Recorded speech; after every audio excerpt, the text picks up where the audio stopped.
Ada fase dalam hidup yang tidak semua orang berani lalui. Fase ketika kamu berhenti membuktikan, berhenti menjelaskan niat baikmu, berhenti mengejar perhatian dari seseorang yang seharusnya sudah mengerti tanpa diminta, bukan karena kamu tidak peduli, justru karena kamu pernah terlalu peduli. Diam yang kamu pilih bukan bentuk pelarian, ia adalah titik balik.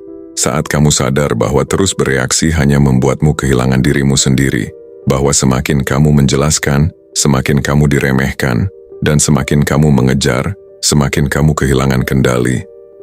Banyak orang salah paham tentang kepergian. Mereka mengira kehilangan terjadi saat seseorang pergi jauh. Padahal, kehilangan yang paling mengguncang terjadi ketika seseorang masih ada, tetapi tak lagi bisa dijangkau secara emosional. Saat kamu tidak lagi menuntut, tidak lagi menguji, tidak lagi menunggu respon cepat, tidak lagi menjadikan emosimu sebagai konsumsi orang lain, disitulah kegelisahan dimulai. Orang terbiasa mengendalikan melalui reaksi, melalui kemarahanmu, melalui cemburumu, melalui penjelasan panjang yang kamu kirim larut malam. Dan ketika semua itu berhenti, mereka kehilangan pegangan. Bukan karena kamu berubah menjadi dingin, tetapi karena kamu berubah menjadi tenang. Video ini tidak mengajarkan manipulasi, tidak mengajarkan cara membuat orang kembali dengan trik murahan. Yang dibahas di sini adalah kekuatan sikap diam yang sehat. Diam yang tidak lahir dari dendam, melainkan dari kejelasan batin. Kamu akan memahami mengapa ketidakreaktifan membuat orang lain mempertanyakan posisinya. Ketenangan memutus siklus tarik ulur emosional. Jarak yang tepat seringkali membuka kesadaran. Dan mengapa orang yang tepat tidak pernah perlu kamu kejar, ada harga yang harus dibayar untuk menjadi tenang. Kesepian sesaat, kesalahpahaman, rasa ingin menjelaskan yang harus kamu telan sendiri. Namun ada hasil yang jauh lebih besar, harga diri yang kembali utuh. Jika seseorang benar-benar peduli, dia akan merasakan kehilangan bukan karena kamu pergi, tetapi karena kamu berhenti memberi akses pada emosimu. Dan jika dia tidak pernah merasakannya, itu pun sebuah jawaban. Video ini dibuat untuk kamu yang sedang belajar menahan diri, untuk kamu yang sedang membangun batas, untuk kamu yang akhirnya memilih damai, meski harus sendiri dulu. Tonton sampai akhir, bukan untuk membuat siapapun gelisah, tapi untuk memastikan kamu tidak lagi kehilangan dirimu sendiri demi siapapun. Sekarang mari kita mulai. Nomor 1. Kekuatan ketidakhadiran. Apa yang lebih kuat, kehadiran atau ketidakhadiran? Kebanyakan orang percaya bahwa jika kamu ingin seseorang tetap peduli, kamu harus selalu ada, memberikan perhatian, dan menunjukkan rasa sayang. Tapi bagaimana jika yang terjadi justru sebaliknya? Bagaimana jika semakin kamu mengabaikannya, semakin dia merasakannya? Inilah pro kontra dari realitas yang jarang diakui. Apakah benar bahwa cinta diperjuangkan, atau justru manusia baru menghargai sesuatu ketika kehilangan? Banyak yang mengatakan, jika kamu mencintai seseorang, buktikan. Tapi apakah itu benar? Atau justru dengan menarik diri, kamu menciptakan ruang bagi mereka untuk menyadari nilai yang telah mereka abaikan? Jika seseorang bisa hidup tanpamu, biarkan mereka melakukannya. Epiktetus manusia hanya menyadari pentingnya sesuatu ketika hal itu menghilang. Pikirkan tentang udara yang kamu hirup. Kamu tidak menyadarinya sampai kamu berada di bawah air, megap-megap mencarinya. Perhatian dan ketertarikan bekerja dengan cara yang sama. Selama dia tahu kamu selalu ada, dia tidak perlu memikirkanmu. Tapi saat kamu menghilang, saat kehadiranmu memudar dalam keheningan, dia akan merasakan kekosongan itu. Dia dulu berasumsi bahwa kamu selalu tersedia, bahwa kapanpun dia menginginkannya, dia bisa kembali dan kamu akan menyambutnya dengan tangan terbuka. Kepastian itu membunuh daya tarik. Itu membuatmu dapat diprediksi, dan prediktabilitas adalah racun bagi ketertarikan. Namun ketika kamu melangkah mundur, sesuatu yang menarik terjadi. Keheninganmu menciptakan ketidakpastian. Tiba-tiba ada kekosongan yang harus diisi. Dan pikiran manusia membenci kekosongan itu. Dia mulai bertanya-tanya, apakah aku membuat keputusan yang tepat? Mengapa dia tidak mencoba menghubungi? Apakah dia benar-benar sudah melanjutkan? Apakah aku salah menilai dia? Ketidakhadiran itu kuat karena menciptakan kelangkaan, dan kelangkaan menciptakan nilai. Inilah sebabnya merek-merek mewah membatasi produk mereka. Apakah Rolex lebih baik dalam menunjukkan waktu dibandingkan jam tangan biasa? Tidak, tapi nilainya lebih tinggi karena tidak semua orang bisa memilikinya. Aturan yang sama berlaku untuk kamu. Jika kamu terlalu mudah diakses, selalu tersedia, kamu kehilangan daya tarik. Tapi saat kamu menjadi langka, dia mulai melihatmu secara berbeda. Jadi, bagaimana kamu membuatnya merasakan ketidakhadiranmu? Keheningan total. Tidak ada pesan, tidak ada panggilan, tidak menonton story-nya, tidak menyukai postingannya. Kamu menghilang, dan saat kamu melakukannya, dia akan merasakan perubahan itu seperti pisau. Karena untuk pertama kalinya, dia harus menghadapi kenyataan di mana kamu tidak lagi ada dalam hidupnya. Mungkin dia akan berpura-pura tidak peduli. Mungkin dia akan memposting sesuatu untuk membuatnya terlihat bahagia.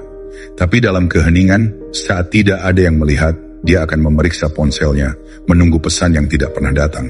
Dia akan melirik notifikasinya, mencari namamu, dan dengan setiap hari yang berlalu dalam keheningan, dia akan semakin bertanya-tanya apakah dia kehilanganmu selamanya. Saat itulah penyesalan dimulai.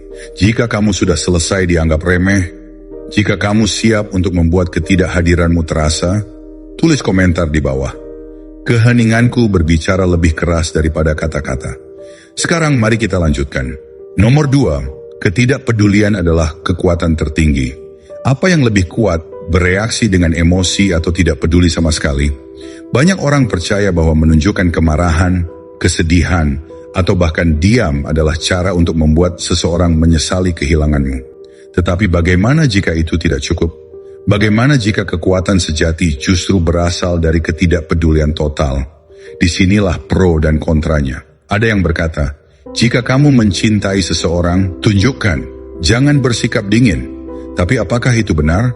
Atau justru ketika kamu berhenti peduli, disitulah dia mulai merasakan kehilangan? Orang yang paling kuat adalah orang yang paling sedikit bergantung pada orang lain. Seneca, lihat emosi sebagai daya ungkit. Jika kamu bereaksi, dia tahu bahwa dia masih memiliki kendali atasmu. Jika kamu mencoba membuatnya cemburu, jika kamu terobsesi dengan setiap gerak-geriknya di media sosial, kamu kalah. Karena semua itu hanya membuktikan satu hal. Kamu masih terikat secara emosional. Dan dalam permainan kekuatan, orang yang paling berinvestasi secara emosional adalah orang yang memiliki kendali paling sedikit. Tapi ketika kamu tidak memberinya apa-apa, tidak ada reaksi, tidak ada validasi, tidak ada tanda bahwa dia masih penting, itulah saat dia mulai panik. Karena sekarang dia tidak tahu di mana dia berdiri. Dia mengharapkanmu mengejar, mengharapkanmu terpengaruh, tetapi tiba-tiba dia yang mulai merasa tidak seimbang. Inilah kenyataan yang brutal. Jika seseorang yakin bahwa mereka bisa memilikimu kapan saja, mereka tidak akan menghargaimu. Tetapi ketika kamu membuat mereka mempertanyakan kepastian itu, segalanya berubah. Ketidakpedulian adalah gerakan kekuatan pamungkas. Saat kamu berhenti menunjukkan bahwa dia penting, dia mulai bertanya-tanya kenapa. Dia akan mencari tanda-tanda bahwa kamu masih berjuang tanpanya. Dan ketika dia tidak menemukan apapun, saat itulah kehilangan terasa nyata. Pikirkan bagaimana orang bereaksi ketika mereka kehilangan sesuatu yang penting. Awalnya mereka tidak peduli, lalu mereka mulai mencarinya. Ketika mereka sadar bahwa itu benar-benar hilang, disitulah keputusasaan muncul. Dan itulah yang terjadi ketika kamu menguasai ketidakpedulian. Tapi ada satu hal yang perlu dipahami. Kamu tidak mengabaikannya untuk mendapatkannya kembali. Kamu mengabaikannya karena kamu benar-benar tidak membutuhkannya kembali. Perubahan energi itulah yang membuatnya terobsesi. Dia akan mengujimu, mencoba menarik perhatianmu dengan cara halus. Mungkin menyukai postinganmu, mungkin mengunggah sesuatu yang tampaknya tidak berarti, tetapi sebenarnya ditujukan untukmu. Jangan tertipu. Setiap kali kamu bereaksi, kamu mengatur ulang permainan. Setiap kali kamu terlibat, kamu membiarkan dia tahu bahwa dia masih memiliki pengaruh atasmu. Jadi, jangan lakukan apa-apa. Tetaplah tenang, tetaplah dingin. Tunjukkan padanya bahwa dia tidak lagi relevan, dan di sanalah titik di mana dia mulai meragukan segalanya. Jika kamu sudah selesai bereaksi, jika kamu siap untuk mengambil kembali kekuatanmu, tulis komentar di bawah. Saya tidak berutang apapun pada masa lalu. Nomor 3, kamu tidak pernah mengejarnya, kamu mengejar validasi. Bayangkan sejenak, apakah kamu benar-benar menginginkan dia karena siapa dirinya, atau karena perasaan istimewa yang diciptakannya dalam dirimu? Disinilah perdebatan muncul. Di satu sisi ada argumen bahwa cinta sejati harus dibuktikan dengan perjuangan dan pengorbanan. Namun di sisi lain ada kenyataan pahit bahwa seringkali kita terjebak dalam keinginan untuk mendapatkan validasi dari orang lain. Bukankah kadang-kadang kita lebih terobsesi pada sensasi dipilih, diinginkan, dan diakui daripada pada sosok yang sebenarnya kita cintai? Orang yang mencari kebahagiaan di luar dirinya akan selalu menjadi budak keadaan. Epictetus, kutipan Stoik ini mengingatkan kita bahwa kebahagiaan dan harga diri seharusnya datang dari dalam, bukan dari cermin yang dipantulkan oleh penilaian orang lain. Banyak pria dan wanita terjebak dalam perangkap emosional, tanpa sadar mengejar bayangan dari apa yang seharusnya bisa mereka berikan pada diri mereka sendiri. Mereka percaya bahwa jika dia tidak hadir, maka harga diri mereka pun ikut sirna. Padahal yang sebenarnya mereka rindukan adalah sensasi merasa cukup, perasaan yang seharusnya menjadi milik diri sendiri. Kita sering salah kaprah ketika kita mengizinkan persetujuan dan validasi orang lain menjadi tolok ukur harga diri. Ketika kamu menyerahkan kekuatan itu pada seseorang, kamu pada dasarnya membiarkan dia menentukan seberapa berharganya dirimu. Dan begitu ketika ia mundur atau menarik diri, kekosongan itu langsung menggerogoti kepercayaan dirimu, membuatmu merasa hampa dan kehilangan arah. Ini bukan tentang kehilangan seseorang yang kamu cintai, melainkan tentang kehilangan kontrol atas diri sendiri. Jika kamu terus mengejar dia atau terus mencari tanda-tanda bahwa kamu dibutuhkan, maka kamu sebenarnya tidak pernah benar-benar mengejarnya. Yang kamu kejar adalah ilusi bahwa tanpa kehadirannya, kamu tidak bisa merasa utuh. Dan semakin dalam kamu terjebak dalam pencarian itu, semakin kamu menurunkan standar untuk dirimu sendiri. Pro dan kontra pun muncul. Ada yang berargumen bahwa cinta harus diperjuangkan, tetapi di sisi lain, terlalu banyak perjuangan dalam mengejar validasi eksternal justru membuatmu terjebak dalam siklus yang tak berujung. Mungkin saat ini kamu merasa patah hati, bukan karena kehilangan dia secara fisik, tetapi karena kehilangan cermin yang selalu membuatmu merasa berharga. Kamu meratapi kekosongan itu, tidak menyadari bahwa selama ini kamu telah membiarkan dirinya mengambil alih penilaian atas siapa dirimu. Ketika kamu mulai menyadari bahwa kunci kebahagiaan itu ada di dalam diri sendiri, maka segalanya akan berubah. Bayangkan, ketika kamu memutuskan untuk berhenti mencari persetujuan dari luar, kamu mulai membangun fondasi validasi internal. Kamu berhenti melihat dia sebagai sumber kebahagiaan dan mulai menggali kekuatan serta potensi yang selama ini tertutup oleh kebutuhan akan validasi eksternal. Di titik inilah, secara perlahan namun pasti, kamu menjadi tak tersentuh. Kamu tidak lagi terikat oleh keinginan untuk dibenarkan oleh orang lain, sehingga secara tidak sadar, kamu mengembalikan kendali atas hidupmu. Ironisnya, saat kamu berhenti membutuhkan validasinya, perlahan-lahan dia mulai merasakan kekosongan yang sebelumnya kamu isi dengan keberadaannya. Dia mulai mempertanyakan, mengapa kehadiranmu begitu tidak bergantung? Mengapa kamu bisa berdiri teguh tanpa harus terus-menerus mencari pengakuan? Kemandirian dan kepercayaan diri yang terpancar dari dirimu akan menjadi magnet yang menarik perhatiannya dengan cara yang tidak pernah kamu bayangkan sebelumnya. Intinya, kamu tidak pernah benar-benar mengejarnya.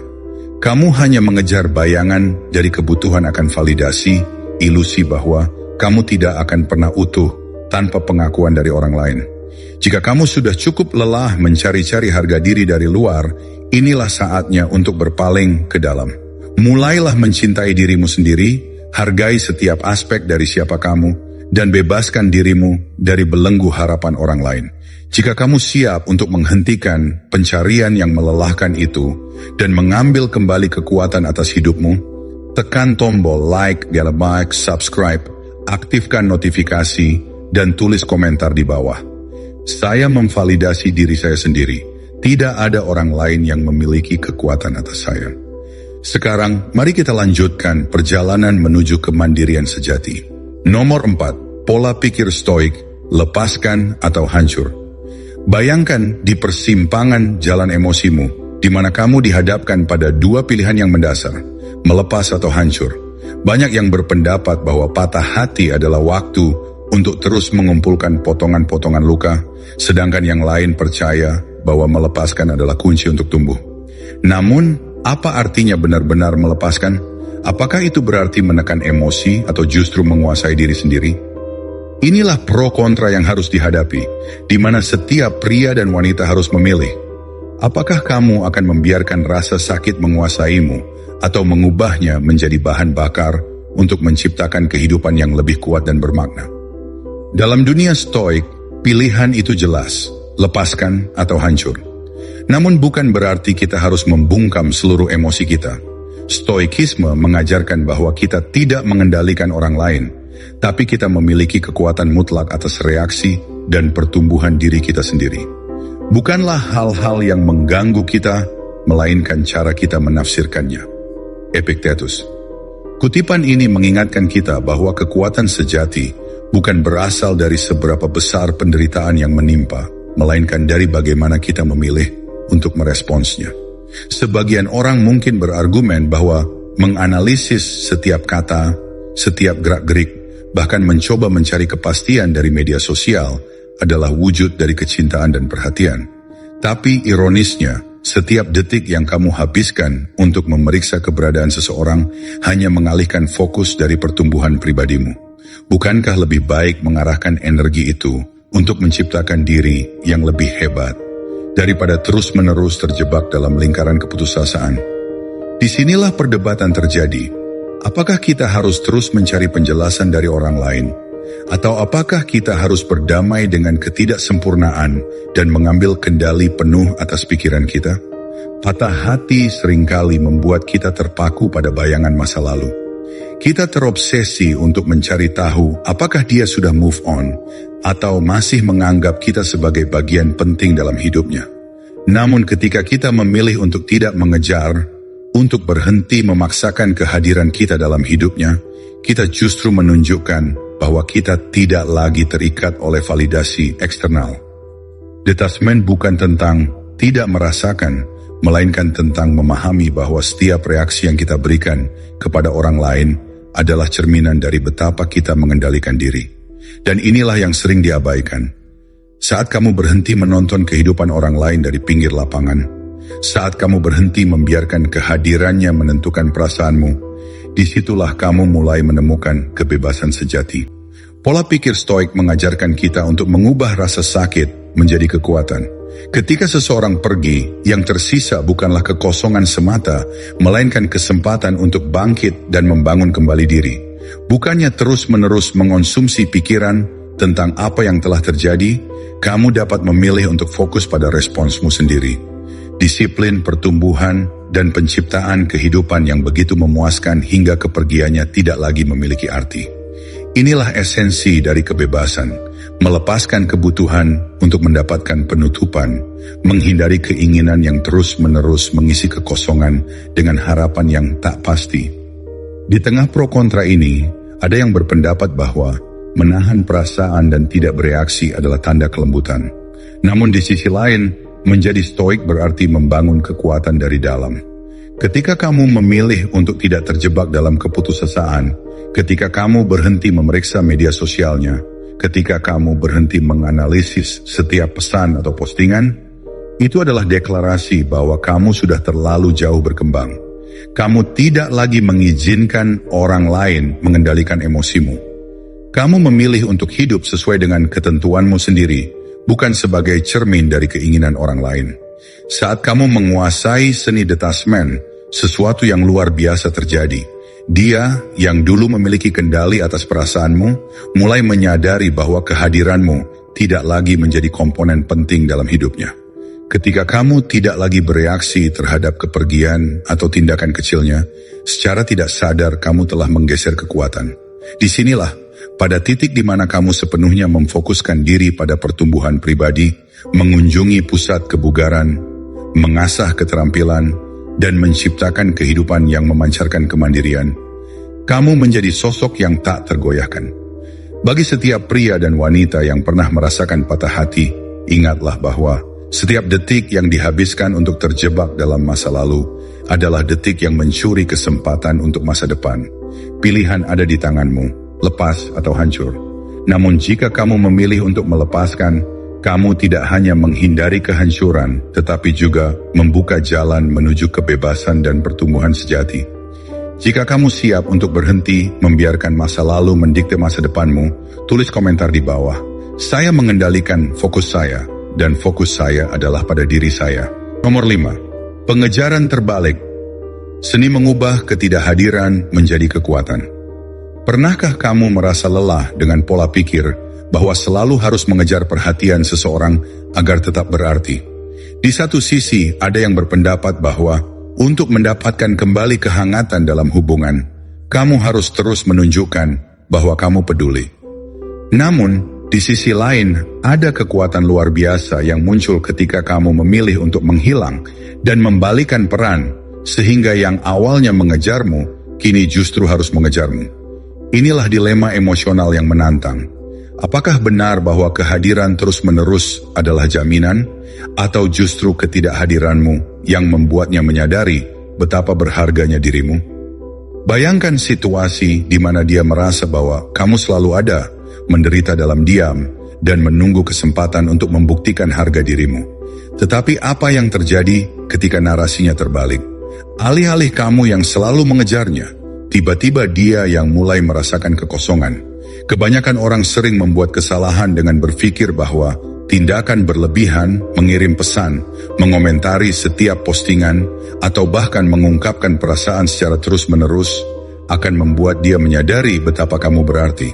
Namun, kenyataannya adalah bahwa semakin kamu hadir secara konstan, semakin dia merasa memilikimu sebagai sesuatu yang biasa.